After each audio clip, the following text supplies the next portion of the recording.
Right guys, as always tinenge chingokupai zvinenge zvichipisa, zvinenge zvichitrenda, zvinenge zvichitenderera zvacho ndo zvatinenge chikupai. Nyaya iri kupisa, nyaya iri kutenderera yemurume Ajamba PaTanganyika building iro rakareba zvikuru kwazvo. Tine video randida kukuradzai before asati Ajamba and after Ajamba.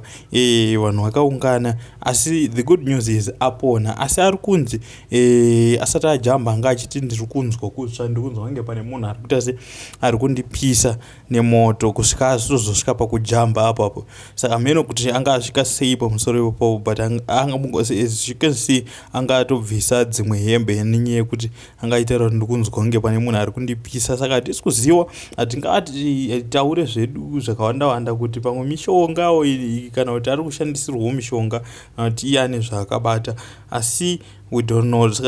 Comment and let us know in the comment section below after watching this video.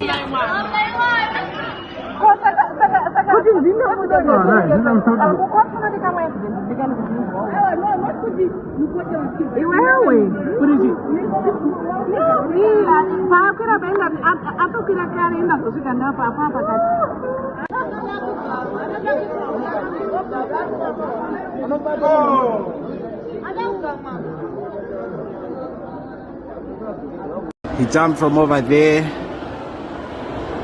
then in between those buildings. Yeah, that's where he fell out. Then this is his shirt and his toothbrush.